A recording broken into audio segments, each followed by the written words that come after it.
16 दिसंबर 2024। मीठे बच्चे, यह पावन बनने की पढ़ाई सब पढ़ाइयों से सहज है। इसे बच्चे, जवान, बूढ़े सब पढ़ सकते हैं। सिर्फ 84 जन्मों को जानना है।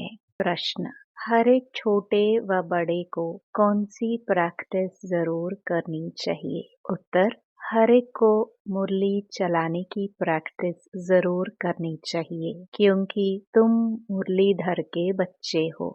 अगर मुरली नहीं चलाते हो तो ऊंच पद नहीं पा सकेंगे।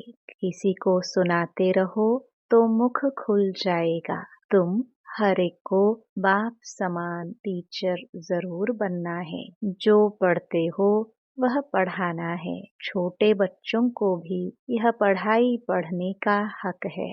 वह भी बेहद के बाप का वर्षा लेने के अधिकारी हैं। ओम शांति। अभी आती है शिव बाबा की जयंती।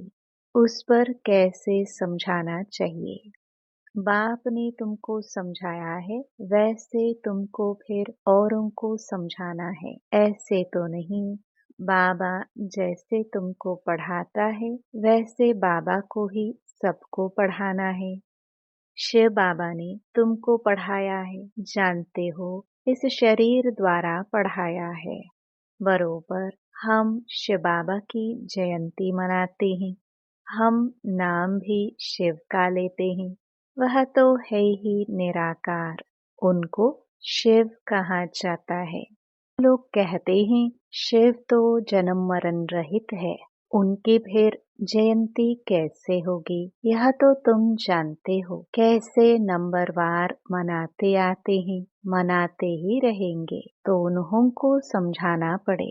बाप आकर इस तन का आधार लेते हैं। मुख तो जरूर चाहिए, इसलिए गौमुख की ही महिमा है। यह राज जरा पेंसिला है। शिव बाबा के ऑक्यूपेशन को समझना है।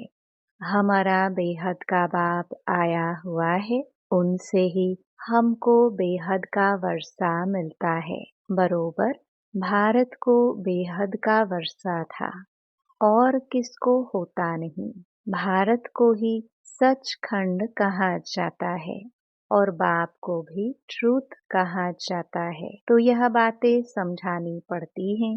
फिर कोई को जल्दी समझ में नहीं आता है, कोई झट समझ जाते हैं। यह योग और एजुकेशन, पढ़ाई दोनों खिसकने वाली चीजें हैं। उसमें भी योग जास्ती खिसकता है। नॉलेज तो बुद्धि में रहती ही है, बाकी याद ही घड़ी घड़ी भूलते हैं। नॉलेज तो तुम्हारी बुद्धि में है ही कि हम कैसे 84 जन्म लेते हैं। जिनको यह नॉलेज है वही बुद्धि से समझ सकते हैं कि जो पहले पहले नंबर में आते हैं वही 84 जन्म लेंगे। पहले ऊंच ते ऊंच लक्ष्मी नारायण को कहेंगे। नर से नारायण बनने की कथा भी नामी ग्रामी है। पूर्णमासी पर बहुत जगह सत्यनारायण की कथा चलती है। अभी तुम जानते हो, हम सचमुच बाबा द्वारा नर से नारायण बनने की पढ़ाई पढ़ते हैं। यह है पावन बनने की पढ़ाई, और है भी सब पढ़ाइयों से बिल्कुल सहज। 84 जन्मों के चक्कर को जानना है, और फिर यह पढ़ाई सबके लिए एक ही है। बूढ़े, बच्चे, जवान, जो भी हो, सबके लिए एक ही पढ़ाई है। छोटे बच्चों को भी हक है। अगर माँ बाप इन्हों को थोड़ा थोड़ा सिखाते रहे तो टाइम तो बहुत पड़ा है। बच्चों को भी यह सिखाया जाता है कि शिव बाबा को याद करो। आत्मा और शरीर दोनों का बाप अलग अलग है। आत्मा बच्चा भी निराकारी है तो बाप भी निराकारी है। यह भी तुम बच्चों की बुद्धि में है। वह निराकार शिव बाबा हमारा बाप है। कितना छोटा है, यह अच्छी रीति याद रखना है, भूलना नहीं चाहिए। हम आत्मा भी बिंदी मिसल छोटी है। ऐसे नहीं ऊपर जाएंगे तो बड़ी दिखाई पड़ेगी, नीचे छोटी हो जाएगी। नहीं, वह तो है बिंदी। ऊपर में जाएंगे तो तुमको जैसे देखने में भी नहीं आएगी। बिंदी है ना, बिंदी क्या देखने में आएगी। इन बातों पर बच्चों को अच्छी रीति विचार भी करना है। हम आत्मा ऊपर से आई हैं शरीर से पाठ बजाने। आत्मा घटती बढ़ती नहीं है। ऑर्गन्स पहले छोटे पीछे बड़े होते हैं। अभी जैसे तुमने समझा है वैसे फिर औरों को समझाना है। यह तो जरूर है, नंबरवार जो जितना पढ़ा है उतना ही पढ़ाते हैं। सबको टीचर भी जरूर बनना है सिखाने लिए। बाप में तो नॉलेज है, वह इतनी छोटी सी परम आत्मा है। सदैव परम धाम में रहते हैं। यहाँ एक ही बार संगम पर आते हैं। बाप को पुकारते भी तब हैं जब बहुत दुखी होते हैं। कहते हैं आकर हमको सुखी बनाओ। बच्चे अब जानते हैं, हम पुकारते रहते हैं बाबा आकर हमको पतित दुनिया से नई सत्युगी सुखी पावन दुनिया में ले चलो, अथवा वहां जाने का रास्ता बताओ। वह भी जब खुद आवे तब तो रास्ता बतावे। वह आएंगे तब जब दुनिया को बदलना होगा। यह बड़ी सिंपल बातें हैं, नोट करना है। बाबा ने आज यह समझाया है, हम भी ऐसे समझाते हैं। ऐसी प्रैक्टिस करते करते मुख खुल जाएगा। तुम मुरलीधर के बच्चे हो, तुम्हें मुरलीधर जरूर बनना है। जब औरों का कल्याण करेंगे तब तो नई दुनिया में ऊंच पद पाएंगे। वह पढ़ाई तो है यहाँ के लिए, यह है भविष्य नई दुनिया के लिए। वहाँ तो सदैव सुख ही सुख है। वहाँ 5 विकार तंग करने वाले होते ही नहीं। यहाँ रावण राज्य अर्थात पराये राज्य में हम हैं। हम तो पहले अपने राज्य में थे। तुम कहेंगे नई दुनिया, फिर भारत को ही पुरानी दुनिया कहा जाता है। गायन भी है नई दुनिया में भारत। ऐसे नहीं कहेंगे कि नई दुनिया में इस्लामी बौद्धि नहीं। अभी तुम्हारी बुद्धि में है। बाबा आकर हम बच्चों को जगाते हैं। ड्रामा में पाठ ही उनका ऐसा है। भारत को ही आकर स्वर्ग बनाते हैं। भारत ही पहला देश है। भारत पहले देश को ही स्वर्ग कहा जाता है। भारत की आयु भी लिमिटेड है। लाखों वर्ष कहना यह तो अनलिमिटेड हो जाता है। लाखों वर्ष की कोई बात स्मृति में आ ही न सके। नया भारत था, अब पुराना भारत ही कहेंगे। भारत ही नई दुनिया होगी। तुम जानते हो हम अभी नई दुनिया के मालिक बन रहे हैं। बाप ने राय बताई है, मुझे याद करो तो तुम्हारी आत्मा नई प्योर बन जाएगी। फिर शरीर भी नया मिलेगा। आत्मा और शरीर दोनों सतो प्रधान बनते हैं। तुमको राज्य मिलता ही है सुख के लिए। यह भी ड्रामा अनादि बना हुआ है। नई दुनिया में सुख और शांति है। वहाँ कोई तूफान आदि नहीं होते। बेहद की शांति में सब शांत हो जाते हैं। यहाँ है अशांति तो सब अशांत हैं। सतयुग में सब शांत होते हैं। वंडरफुल बातें है ना। यह अनादि बना बनाया खेल है। यह है बेहद की बातें। वह हद की बैरिस्टरी इंजीनियरिंग आदि पढ़ते हैं। अभी तुम्हारी बुद्धि में बेहद की नॉलेज है। एक ही बार बाप आकर बेहद ड्रामा का राज समझाते हैं। आगे तो यह नाम भी नहीं सुना था कि बेहद का ड्रामा कैसे चलता है। अभी समझते हो। सतयुग त्रेता जरूर वह पास्ट हो गया, उसमें इनका राज्य था। त्रेता में राम राज्य था। पीछे फिर और धर्म आए हैं। इस्लामी, बौद्धिक, क्रिश्चियन सब धर्मों का पूरा मालूम है। यह सब 2500 वर्ष के अंदर आए हैं। उसमें 1250 वर्ष कलयुग है। सब हिसाब है ना, ऐसे तो नहीं सृष्टि की आयु ही 2500 वर्ष है। नहीं, अच्छा फिर और कौन था, विचार किया जाता है। इन्हों के आगे बरोबर देवी देवता, वह भी थे तो मनुष्य ही, परंतु दैवी गुणों वाले थे। सूर्यवंशी, चंद्रवंशी 2500 वर्ष में, बाकी आधा में वह सब थे। इससे जास्ती का तो कोई हिसाब किताब निकल न सके। फुल, पौना, आधा, चौथा, 4 हिस्सा है। कायदे से टुकड़ा टुकड़ा करेंगे ना। आधे में तो यह है, कहते भी हैं सतयुग में सूर्यवंशी राज्य, त्रेता में चंद्रवंशी राज्य। यह तुम सिद्ध कर बतलाते हो तो जरूर सबसे बड़ी आयु उनकी होगी जो पहले पहले सतयुग में आते हैं। कल्प ही 5000 वर्ष का है। वो लोग 84 लाख योनियां कह देते हैं तो कल्प की आयु भी लाखों वर्ष कह देते, कोई माने भी नहीं। इतनी बड़ी दुनिया हो भी ना सके तो बाप बैठ समझाते हैं। वह सब है अज्ञान और यह है ज्ञान। ज्ञान कहाँ से आया यह भी किसको पता नहीं है। ज्ञान का सागर तो एक ही बाप है, वही ज्ञान देते हैं मुख से, कहते हैं गौमुख।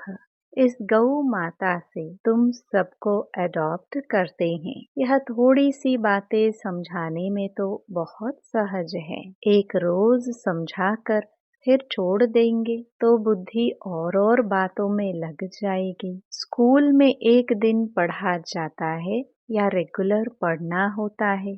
नॉलेज एक दिन में नहीं समझी जा सकती है। बेहद का बाप हमको पढ़ाते हैं तो जरूर बेहद की पढ़ाई होगी। बेहद का राज्य देते हैं। भारत में बेहद का राज्य था ना।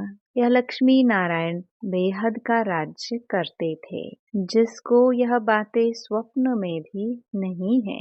जो पूछे कि इन्होंने राज्य कैसे लिया, उन्हों में प्योरिटी जास्ती थी। योगी है ना, इसलिए आयु भी बड़ी होती है। हम ही योगी थे। फिर 84 जन्म ले, भोगी भी जरूर बनना है। मनुष्य नहीं जानते कि यह भी जरूर पुनर्जन्म में आए होंगे। उन्हों को भगवान भगवती नहीं कहा जाता। इनसे पहले तो कोई है नहीं जिसने 84 जन्म लिया हो। पहले पहले जो सतयुग में राज्य करते हैं वही 84 जन्म लेते हैं, फिर नंबरवार नीचे आते हैं। हम आत्मा सो देवता बनेंगे, फिर हम सो क्षत्रिय। डिग्री कम होगी। गाया भी जाता है पूज्य सो पुजारी। सतो प्रधान से फिर तमो प्रधान बनते हैं। ऐसे पुनर्जन्म लेते लेते नीचे चले जाएंगे। यह कितना सहज है, परंतु माया ऐसी है जो सब बातें भुला देती है। यह सब पॉइंट्स इकट्ठी कर किताब आदि बनाए, लेकिन वह तो कुछ रहेंगी नहीं। यह टेम्पररी है। बाप ने कोई गीता नहीं सुनाई थी। बाप तो जैसे अब समझा रहे हैं ऐसे समझाया था। यह वेद शास्त्र आदि सब बाद में बनते हैं। यह सब होल लॉट जो है विनाश होगा, तो यह सब जल जाएंगे। सतयुग त्रेता में कोई पुस्तक होता नहीं। फिर भक्ति मार्ग में बनते हैं। कितनी चीजें बनती हैं। रावण को भी बनाते हैं, परंतु बेसमझी से कुछ भी बता नहीं सकते। बाप समझाते हैं यह हर वर्ष बनाते हैं और जलाते हैं। जरूर यह बड़ा दुश्मन है, परंतु दुश्मन कैसे है यह कोई नहीं जानते। वह समझते सीता चुरा ले गए इसलिए शायद दुश्मन है। राम की सीता को चुरा ले जावे तो बड़ा डाकू हुआ ना। कभी चोरी की त्रेता में कहे व त्रेता के अंत में। इन बातों पर भी विचार किया जाता है। कभी चोरी होनी चाहिए। कौन से राम की सीता चोरी हुई? राम सीता की भी राजधानी चली है क्या? एक ही राम सीता चले आए हैं क्या? यह तो शास्त्रों में जैसे एक कहानी लिखी हुई है। विचार किया जाता है। कौन सी सीता? 12 नंबर होते हैं ना राम सीता। तो कौन सी सीता को चुराया? जरूर पिछाड़ी का होगा। यह जो कहते हैं राम की सीता चुराई गई। अब राम के राज्य में सारा समय एक का ही राज्य तो नहीं होगा, जरूर डायनास्टी होगी। तो कौन से नंबर की सीता चुराई? यह सब बहुत समझने की बातें हैं। तुम बच्चे बड़ी शीतलता से किसी को भी यह सब राज समझा सकते हो। बाप समझाते हैं भक्ति मार्ग में मनुष्य कितना धक्के खाते खाते दुखी हो गए हैं। जब अति दुखी होते हैं तब रड़ियां मारते हैं, बाबा इस दुख से छुड़ाओ। रावण तो कोई चीज नहीं है ना। अगर है तो अपने राजा को फिर हर वर्ष मारते क्यों हैं? रावण की जरूर स्त्री भी होगी। मंदोदरी दिखाते हैं। मंदोदरी का भूत बनाकर जलाए, ऐसा कभी देखा नहीं है। तो बाप बैठ समझाते हैं यह है ही झूठी माया झूठी काया। अभी तुम झूठे मनुष्य से सच्चे देवता बनने बैठे हो। फर्क तो हुआ ना। वहाँ तो सदैव सच बोलेंगे। वह है सचखंड, यह है झूठ खंड। तो झूठ ही बोलते रहते हैं। अच्छा, मीठे मीठे सिखिला दे बच्चों प्रति मात पिता बाप दादा का याद प्यार और गुड मॉर्निंग। रूहानी बाप की रूहानी बच्चों को नमस्ते। धारणा के लिए मुख्य सार। पहला, ज्ञान सागर बाप जो रोज बेहद की पढ़ाई पढ़ाते हैं उस पर विचार सागर मंथन करना है। जो पढ़ा है वह दूसरों को भी जरूर पढ़ाना है। दूसरा, यह बेहद का ड्रामा कैसे चल रहा है? यह अनादि बना बनाया वंडरफुल ड्रामा है। इस राज को अच्छी रीति समझकर फिर समझाना है। वरदान, पवित्रता की श्रेष्ठ धारणा द्वारा एक धर्म के संस्कार वाले समर्थ सम्राट भव। आपके स्वराज्य का धर्म अर्थात धारणा है पवित्रता।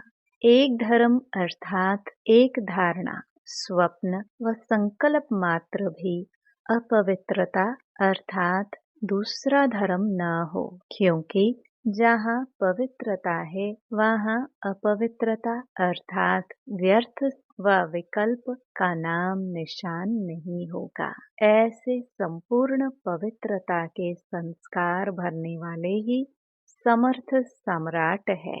अभी के श्रेष्ठ संस्कारों के आधार से भविष्य संसार बनता है।